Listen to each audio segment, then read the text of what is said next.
are English traditions. These are traditions that came to England from Germany. We're not, give me a major Protestant church that has German roots.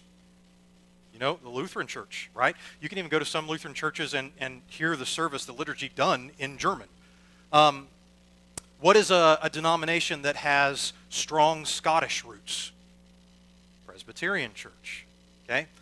The reason it's important for us to understand this, and the reason why George Hunter talks about enculturation, the difference between what he calls indigeneity, which is the indigenous practice of Christianity, and cultural ideas about cultural superiority, is that it is really hard to evangelize, especially in a diverse setting, if we're not aware of the fact that there are other expressions of the gospel that are okay.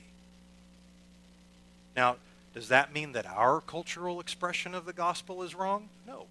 Our cultural expression of the gospel is okay. But there are other cultural expressions of the gospel that are also okay. Now, I don't often teach this when I teach this course. The reason for that is what is called the 70% rule. In any group, doesn't matter if it's church or anything else, 70% rule usually applies. 70% of the people who come into your group will be like the people who are already there. About 30% of them will be different, and that's because those 30% are looking for what you're doing, right? So what does that mean for us? About 70% of the people who come to our church will be like us.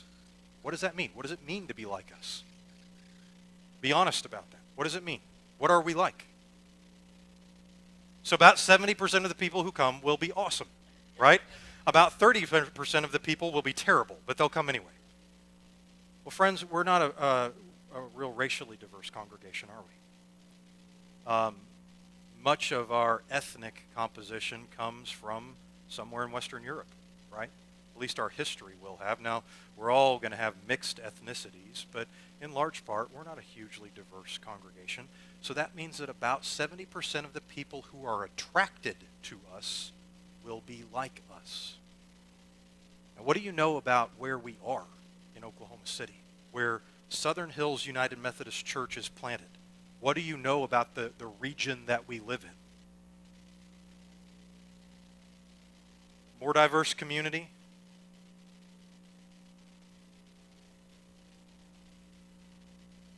Yes. I'm going to reiterate that because that's what I'm wanting to get to. Our annual conference, we're a connectional church, right? Like the Roman Catholic Church, so we have a hierarchy. Our conference has purchased a really expensive demographic analysis tool, and they've made it available for free to everybody. So when we got our reports, which you're going to see, we're going to do this big visioning on January the 8th in the afternoon. That's a Sunday. And if you come to that, I'm going to give you a copy of this report. And what you're going to see is that I believe it's our either 2 or 3 mile radius, I'll have to check that, is the most diverse part of Oklahoma City. When I took this appointment, and we have these transitional meetings for clergy who are getting new appointments. When I went to this transitional meeting and I took this appointment, I was presented with this demographic workup in the conference office. They were all, there were like 3 or 4 people standing around talking about how awesome this was, how excited they were, because they hadn't even figured this out until they ran the report for us, or for me when I was coming here. They were so excited because part of our conference mandate is to reach new people and more diverse people and younger people. Now, I happen to think that we ought to be reaching people of any age. The conference and I argue about that sometimes. But nonetheless, because they want us to be reaching more diverse people, they're so excited to give me this report. We live in the most diverse part of Oklahoma City. Now, you may not live right here, but that's where our church is. So what does that mean for us? Well, culturally, our church has a culture. Culturally, our history is fairly homogenous. We're a church that essentially comes out of England.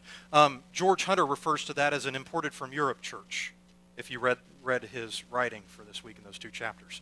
Now, George Hunter is a strong evangelical. He does not believe in liturgy. That's just his preference and his worship style. So he has some bad things to say about Protestant denominations. Interestingly, when this book was written, he was right. But now, so the millennials were Generation Y.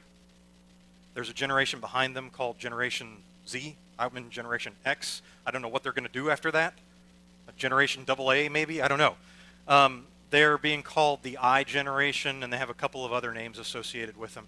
This is the generation that my daughters are in, right? It's because the millennials are already moving into adulthood. There's a large group of millennials who are not churched, but of the millennials who are, there's a large group of them who have gone back to more mainline churches like the Methodist Church or the Episcopal Church or the Roman Catholic Church, because in their language, they're interested in what they call, you're going to have a hard time wrapping your mind around this, ancient future.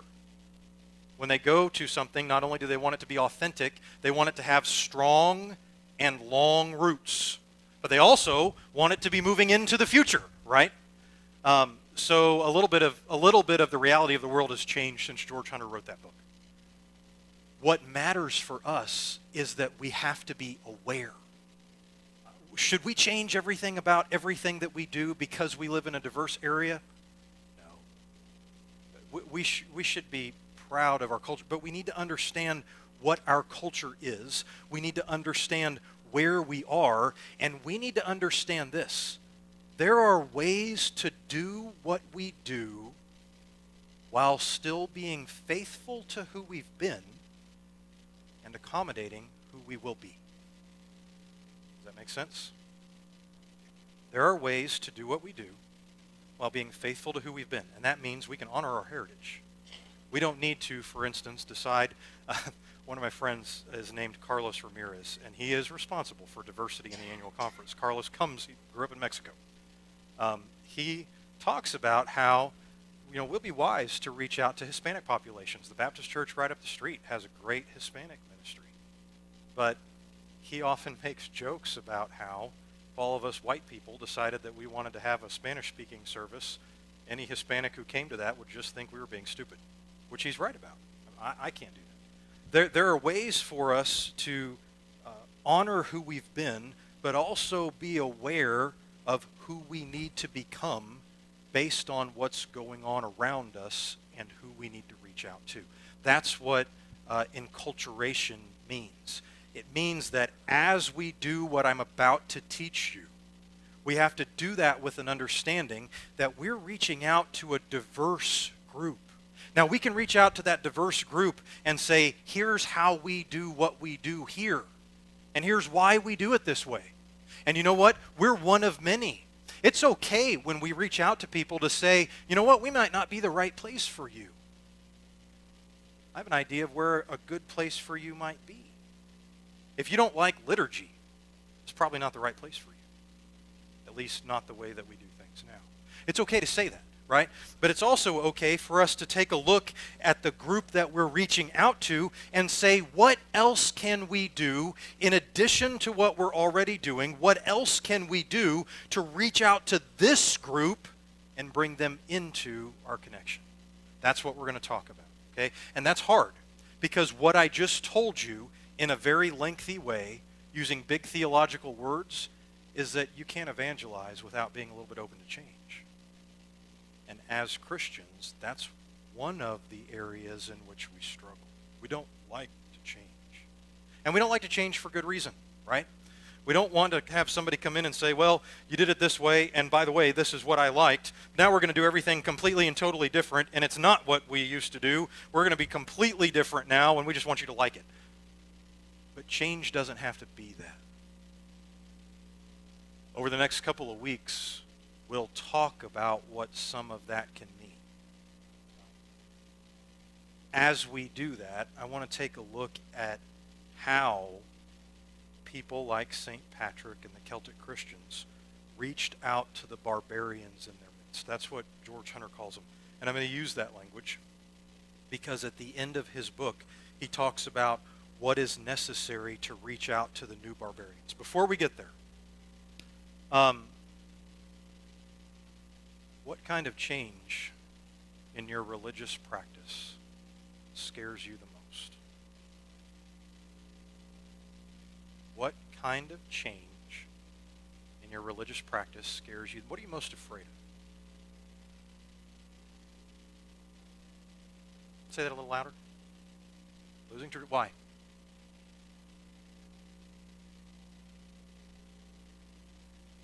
It's what we know. Are our traditions bad? No. No, they're not. Okay?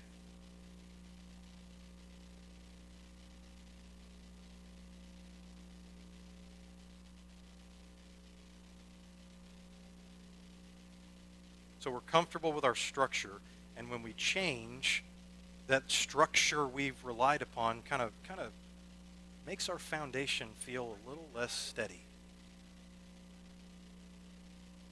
Yes. Or Pepto-Bismol pink. There was one of those in my neighborhood, and it was just, I don't know why they still don't know why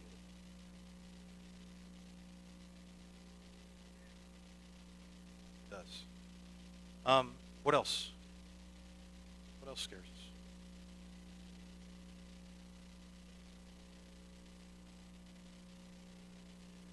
Loss of control, sure. Okay. Could you say a little more about that?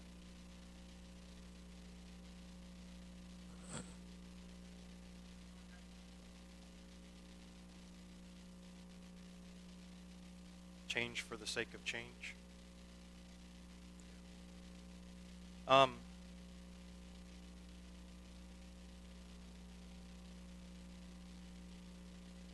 church will change.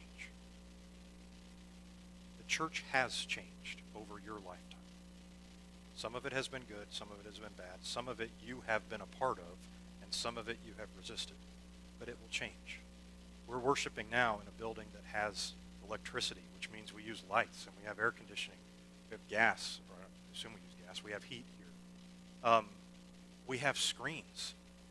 Were any of you a part of the big worship wars of the 90s about whether or not we were going to put screens up and what kind of music we were going to sing? Were we just going to sing the hymns, or were we going to sing the new stuff, right? More than one church split over that. And now, I would imagine there are not a lot of churches that talk about it anymore. We sing it. We do. Right. Right. You know, it's natural to be afraid of change. What I'm telling you is not that in order to evangelize, everything has to be different. What I am telling you is that evangelizing brings in new people. And new people have different ideas about how to do things, which means that when they serve in leadership, they'll have different ideas about how to do things. So when we're faced with change, that's something we struggle with. Here's, I preach about this often when I am getting ready to leave a church.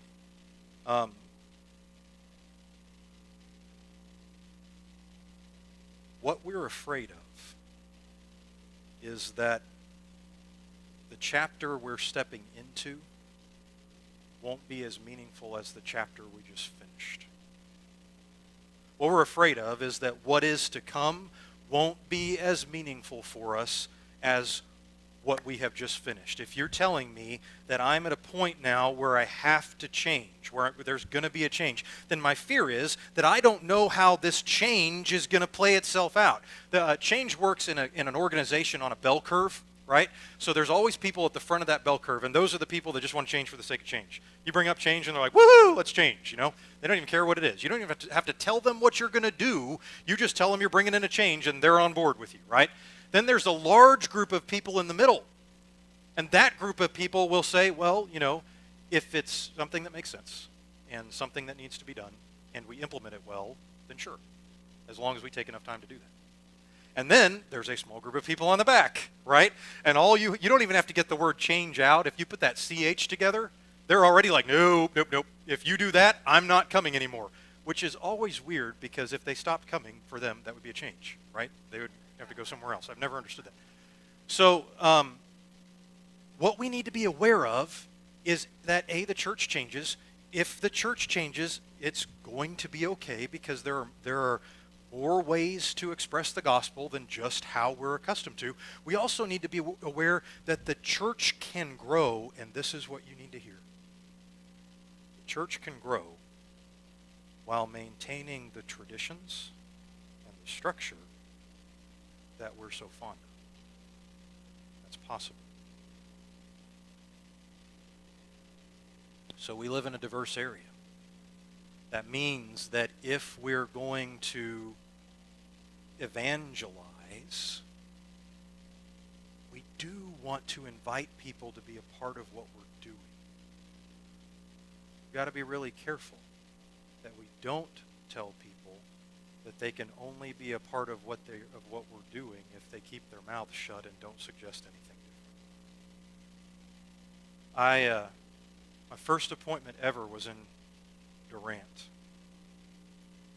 Anybody grow up there? Okay. When I found out I was going to be appointed to Durant, a bunch of well-meaning people pulled me aside and said, no, you're going to Durant. And so I was like, okay, I'm going to Durant. So I went down to Durant, and I started talking about Durant, and they all looked at me weird because the people who live in Durant say Durant, and everybody else in Oklahoma says Durant. So my first appointment was in Durant. I was an associate minister at First Methodist there, and I was also the campus minister at the Wesley Foundation. So my first meeting with some of the kids at the Wesley Foundation, I was like, hey, should we go to church? I'm also over at the Methodist church. Why don't we go there?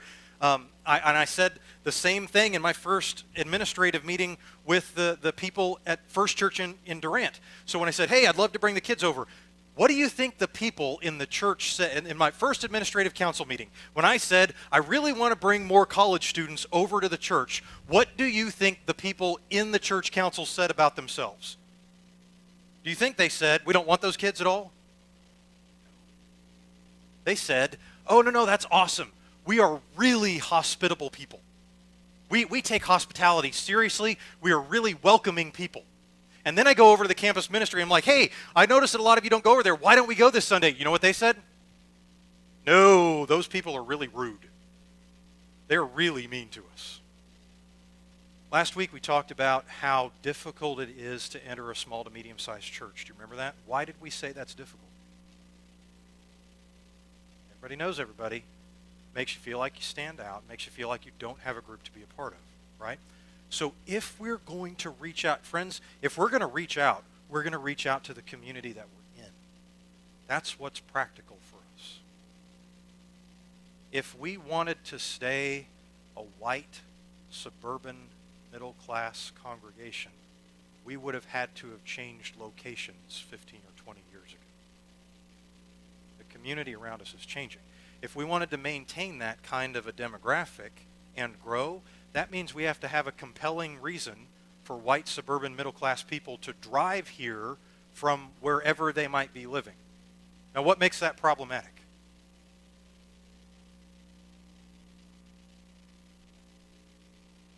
Yeah, you got to drive there.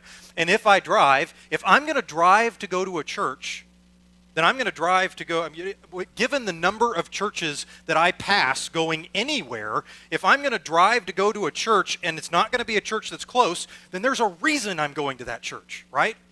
We've either got we've got the best music program in 3 states or something like that, and I'm not saying that what we do here is not good. What I'm saying is if we're going to continue to maintain the kind of demographic we have and grow, we have to have a compelling reason for people to come. And we would also have to consider whether or not that's reflective of the gospel mandate about evangelism.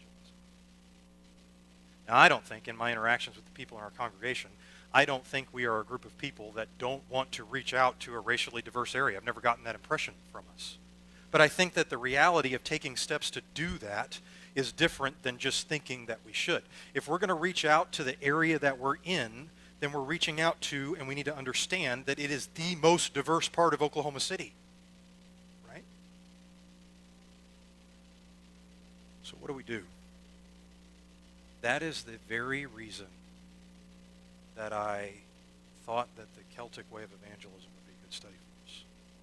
Because those Britons who began to evangelize Ireland, and in my mind, there's like no difference between those two places, right? In their mind, there was vastly different cultures that were being represented. So, how did they do that? How did they do that and maintain their integrity? How did they do that and maintain their traditions? Part of the way that they did that was by understanding what they were doing. We're bringing the gospel message to a group of people that might be different than we are. Some of them might be really similar, but many of them also might be very different, and that's something that we need to understand. Because what that will result in is us down the road, us having conversations about how we can better reach them. What do they need? In addition to what we do now, what can we do to make a difference together with them in the community that we've been planted in? If you went to any home in a 2-mile radius of Southern Hills and you knocked on their door, I'm not going to ask you to do this, and you said, tell me what you know. When you think of Southern Hills United Methodist Church, what's the first thing that comes to mind? What do you think they would say? They'd say the pumpkin patch.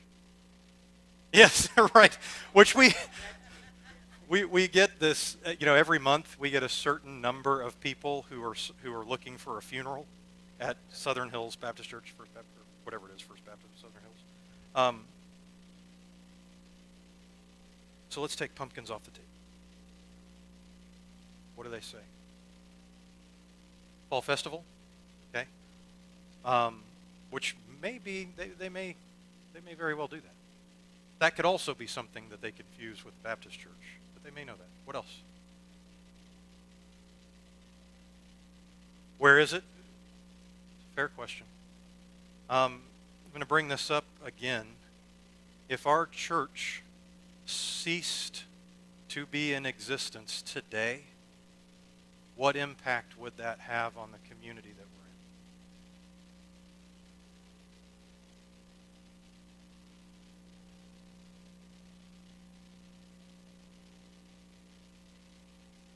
There's a lot that we can do. There's a lot that we are doing.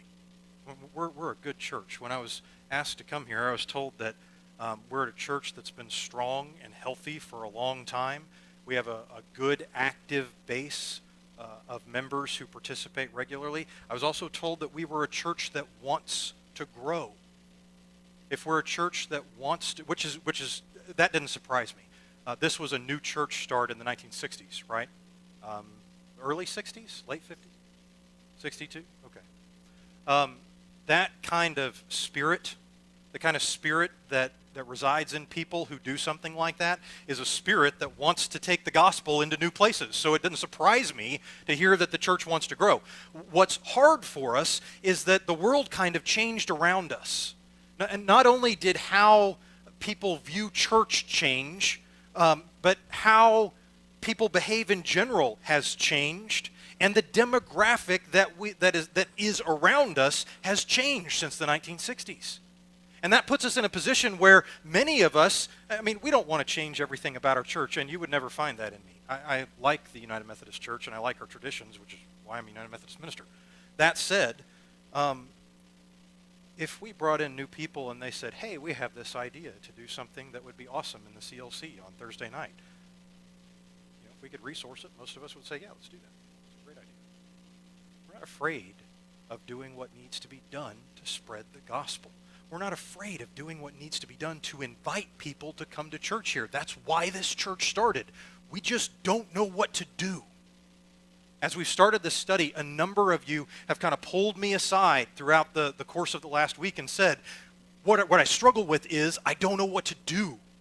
When it comes to feet on the ground, putting boots on the ground, talking to somebody individually, I have no idea what to do.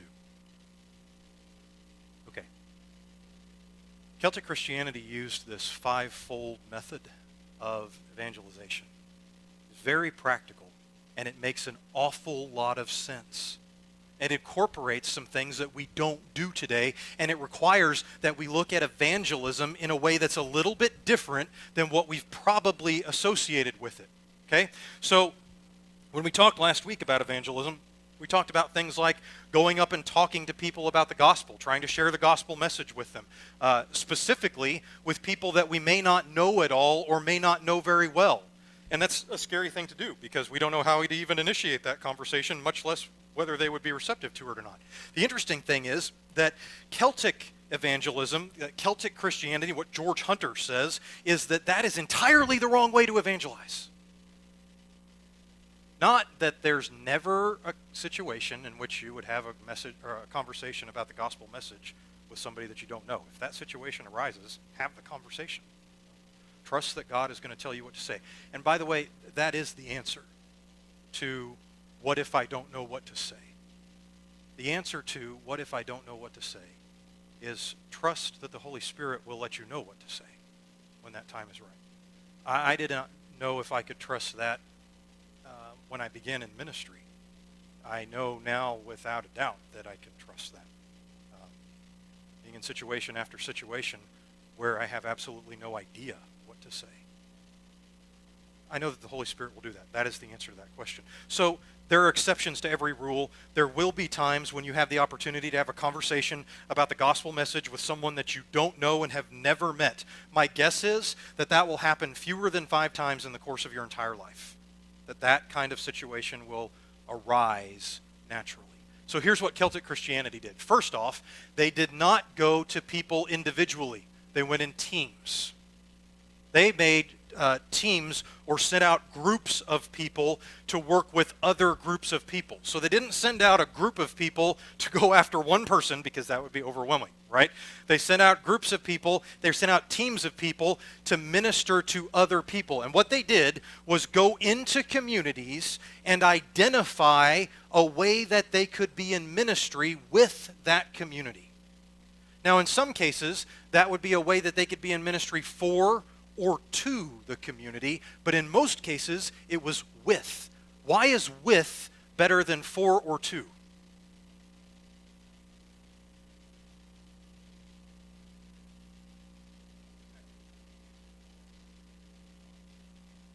They don't want to be bossed around? Yeah, fair enough. Okay. With is inclusive. And it builds relationship. With builds relationship. I was getting ready for a mission trip to Africa. That didn't happen because the Ebola virus broke out. And when I was getting ready for that, we had a couple of people come over and talk with our mission group that had grown up in different countries in Africa. They said, when you come to Africa, you need to be careful because you have a stigma here as white people from the West. And that stigma is this. The first visit, your first visit here, you're not going to get much of any kind of useful information, and you're not going to get anything useful done. You need to come over first just to get to know people and build relationships. Because what's going to happen is that when you come over, if you try to ask about if you try to ask the indigenous people what you can do to help, they're going to say yes to anything that you suggest. Even if it's not actually what they need. Even if what you're suggesting has nothing to do with anything that they really need, they're still going to say yes, and they're not going to suggest anything because they don't know you well enough yet, and they're afraid that if they suggest the wrong thing, you're going to go home. So they'll say yes to whatever you say, right? Ministry to and for is different than ministry with. Celtic Christians would put together teams, they would put together groups, and they would go out and be in ministry with other people more often than they were ministry to or for. And that means that they built relationships. So they would go into a community and they would identify a need. That began with relationship building, right? So if we were going to do that today, if we were gonna go into a community like the community that we're in, we would do that not as individuals. We would never walk down the street and knock on doors, and when they open, say, "Do you have a relationship with Jesus Christ?" Right? Because if they open, what would you do? What have you done when you've seen those people? You turn off all the lights and lock the door and turn off the TV, right? If you open, I bet you probably never even opened the door. Okay. They got mad at you. Did they convert you? How many of you were converted by a person who came to your door and said something like that? It doesn't happen very often. Not in our culture. So what Celtic Christianity says first is go out in teams. Go into the community, build relationships, identify a need. Well, how do you identify a need? Well, first you have to come up with a way where you can start to build relationships with the people in the community. And that means that you have to intentionally create opportunities for interaction. That's where that starts. We have to intentionally create opportunities for interaction, and we have to do that, as our team, has to do that by going to them and creating opportunities for them to interact with us. Now, Christianity's traditional response to that is, we have opportunities for that every Sunday morning. Why can't they just come to church? That's not working, right? We talked last week about why that's not working. There will be a few people who do, most people won't. So we'll talk about the specifics of how we could do that in our community in the next 2 weeks. What I want to get across today is that Celtic Christianity, the Celtic way of evangelism, is to go out in teams, to go out in groups, in the community, identify a need, and be in ministry together with people in a way that builds relationships. Some of the most successful, urban renewal. The urban renewal movement is big in the United States right now, and there are a lot of churches that have capitalized on that. Some of the more successful urban renewal churches that have started in downtown areas in the U.S. have started by just gathering people together. They don't have a building. They don't have a place to meet. For several weeks, one of them, I heard a speaker talk about this. They did this for 3 months before they ever had a worship service. 1 to 2 weekends a month, they would just put flyers out and walk around talking to people in the area they wanted to be in ministry with, letting them know that on this day, at this time, there was going to be an opportunity to be in ministry in this way. Maybe they were going to put bags of food together and hand out those bags of food to the homeless. We saw a video at our Charge conference this year about churches that were feeding the homeless in some really innovative kinds of ways and ministries. Or maybe they would be doing some cleanup work in a local neighborhood. It didn't really matter what it was.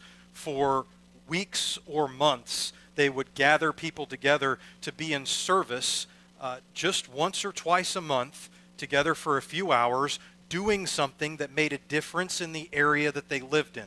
Now, what do you think happened when they got together to do that? They got to know each other, right? Now those new people, when they got together with these groups, the speaker that it's just a coincidence, this speaker was from downtown Kansas City, and I grew up there, but he was speaking at a conference in Arkansas. He said that when they pulled these people together and they started to do this, in his case, for several months before they ever had a church service, what he noticed was they got to know each other, and so that by the time they had a worship service, they had a pretty large group of people that already knew one another. People will come to worship because they know somebody who's in worship, right? Because it's their community. That's why you come here, because it's your community. In addition to getting to know one another, their first experience with the church, this is pretty powerful, had nothing to do with anybody trying to force beliefs upon them, and everything to do with a church that wanted to do things that mattered in the place that they lived, right? We'll talk about some concrete ways that we can do that in the next couple of weeks. The second method has to do with personal preparation. Those who engaged in evangelism in a Celtic community would spend a great deal of time in private, personal devotion. They would be paired up with someone who is called a soul friend, which is kind of like a mentor.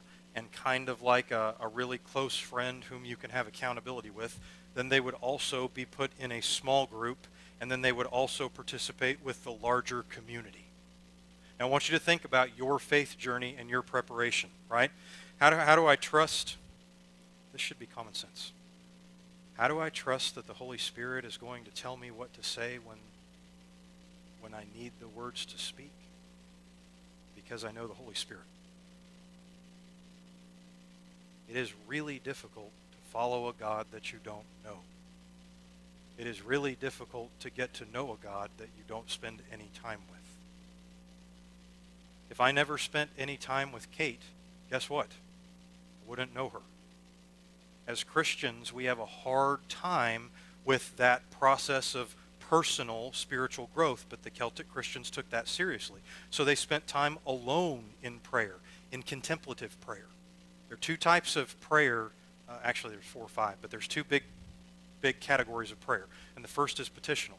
That is, God, please do this, and God, please help my friend to heal, and please be with us. It's the kind of prayer you hear me do here and on Sunday morning. The other is contemplative prayer. Best described, defined, contemplative prayer is thinking the thoughts of God together with God. But better described, that is when you are listening for God's voice. The Celtic Christians would spend a great deal of time in contemplative prayer listening for God's voice. And then they would be matched up with a soul friend, someone who was spiritually mature enough that they could serve as a guide, someone who helped to answer questions as that Christian was growing. We hardly ever do that in our version of Christianity. We do spend time alone, or at least I hope we do. We do sometimes participate in small groups. What would be our version of small groups today? Sunday school classes, Bible studies, things like that. Sorry? UMW circles. Yeah, that's a great example. United Methodist Men, United Methodist Women. And then we do spend time as a large community. One of the, I'm convinced that one of our pitfalls in modern Western Christianity is that we too often try to get everything that church has to offer out of Sunday morning worship. And Sunday morning worship is not designed to offer everything that church has to offer. It's designed to be worship, right? So if we wanted to do a better job of that process, that's a personal growth plan that works. It causes you to grow spiritually. It causes you to know God better, in part because you're spending time getting to know God, and in part because you have somebody to bounce your questions off of, and because you have a larger group to study with, ask questions to, and hold you accountable, and you have a large group to work with and serve with, right? Okay. In addition to that, the Celtic Christians spent a lot of time in prayer. A lot of time in prayer. Petitional prayer in particular. That is one of the reasons that we've started a prayer service on Wednesday nights. I would encourage you to spend a lot of time in prayer. They also put a premium on hospitality. What we would call radical or proactive hospitality. Their method, their understanding was that anybody who walked through the door could be Christ. Therefore, we're going to treat that person as if they are Christ. Not in that they're going to worship them. Don't think that. But they're going to receive that person as well as they would receive Christ if Christ walked through that door. Now, I want you to imagine that kind of hospitality and what that kind of hospitality looks like. And I'm going to brag on you for a little bit, just for a minute. When I first got here, you had already started this shift program, and you had already covered, small group of you had already covered hospitality, right? So in order to be more hospitable, you had people stationed out in the narthex waiting for people to come into the church. You even have, and this is what I think is amazing, you have umbrellas sitting out there, and the people who run your hospitality ministry will bring umbrellas out to people in the rain who don't have them and walk with them inside the church. That is proactive hospitality, right? Taking that one step further would say, we live in this really diverse community. What can we do? And here's where we talk about small changes. What can we do in this really diverse community to make people who might be nothing like us feel welcome? How would we do that? Well, in part, we're going to have to send a team out to start building relationships so that we have some idea of what that would look like, right? because I have no idea what would make people who are not anything like me feel welcome.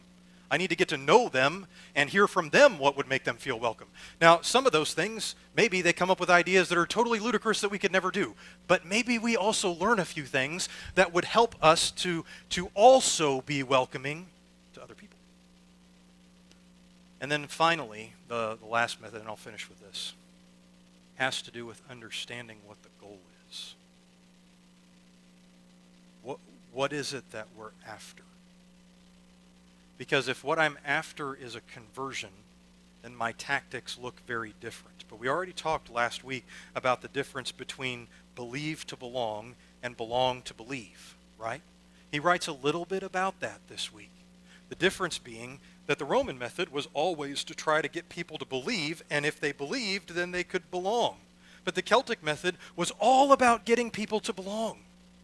That as you belong in the Christian community, through your participation here, you come here, we're gonna bring you into what we do, we're gonna welcome you with open arms, and here's where our traditions come into play. When you get here, we're gonna help you to understand how to spend some time alone with God. We're going to give you a soul friend, somebody who can help to guide you. We're going to put you in a small group, and we're going to give you opportunities to worship together with a whole group of people. And as you participate in that, you're going to find that you begin to grow. And the way George Hunter writes about this is that at some point in that process, you're going to realize that you believe what all these other people believe. And you may not even know for sure when that happened. Is our ultimate goal conversion? No, our ultimate goal is relationship with God. I was listening to a radio program today in the car, and it was about evangelism, and they said something that I think is very profound. If we can accept the fact that we don't convert people, only God can do that, then our role becomes very different, and a weight gets removed. If it's not it's not even that it's not my responsibility to convert you, I can't convert you. God does that. So what then is my role? My role is to help create an environment where I can bring you into community with people who are in relationship with God, who can help you to grow as you learn what it means to be in relationship with God, who converts. So, go out in teams, personal preparation, time in prayer, hospitality, and understanding the goal. Next week, I want to spend a little bit of time talking about how that method can be worked out in our community. And so I would encourage you. I would encourage you as you go home. I spent a long time tonight talking about change. And depending on your level of comfort with something like that, you may be terrified right now. I'm not telling you that we're going to change everything about what we do. If we decide to change, it will be because we decided to change. If we don't, it'll be because we don't. What we want to do is be open to what the Holy Spirit is calling us to do so that we can help people to come into contact with and grow in their relationship with God through Christ. So I want to encourage you to pray. I want to encourage you to be in prayer about where you are in your own growth process. Are you spending time alone, listening for the voice of God? Do you have someone who serves as a mentor to you, who serves as a soul friend? Do you have a small group that you can participate with? Do you regularly and actively participate in what the larger community of faith is doing? I want to encourage you to pray about that and ask God to help you to see how you can begin to step into that life in a way that you may not be right now. I also want to encourage you to spend some time in prayer about ways in which we could begin to step out into the community that we've been planted in and start to build relationships. My experience has been that when we all do that, we come up with some pretty profound ideas. One church that I served said, we have a lot of latchkey kids. Do you know what a latchkey kid is? A kid who doesn't have somebody at home after school. They wanted to move toward after-school programs, but didn't have the resources. You can say, what more can we do to reach the people we're not reaching? But you have to be able to resource that. So they said, we can't resource that. So what do? Well, maybe we can start an in-school mentoring program where we pair soul friends up with kids in school, which is a safe environment for them, so they can have the kind of role model that they may not be getting at home. Schools were all over that. Had huge participation in it. Another church that I served, this was Stroud. I was talking with someone at lunch today about how the '99 tornado wiped out the outlet center that used to be there in Stroud, where the outlet center wiped out Main Street. When I served there, I found that out. The outlet center actually wasn't even doing very well. The developer was hugely, he believed he was blessed by that tornado.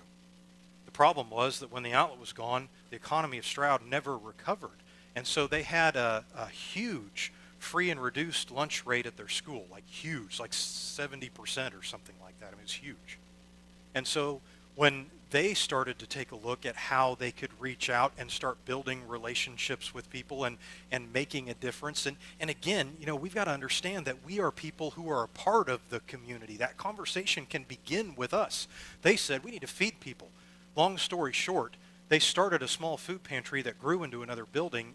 Today, they're feeding between 10 and 15% of that community every 2 weeks through their food program. There are ways that we can reach out to the community that we've been planted in. And so I want to encourage you to pray about that, because we need to do it not in the way that another church did it or not in the way that another church did it. We need to do it in the way that God is calling us to do it so that we can make a difference that matters.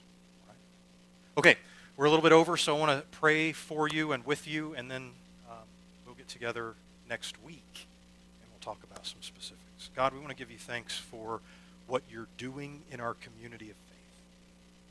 We want to give you thanks for the opportunity that you've given us to live into the Spirit that's been present here ever since this church was founded. Help us, Father, to embrace that Spirit with passion. To remember, Father, that we are a people who have always wanted to bring the gospel into new places, who have always wanted to reach out to the marginalized and bring them into the arms of your love. Help us to better understand how you're calling us to do that today, in addition to what you're already calling us to do, as we ask in your name. Thank you for coming.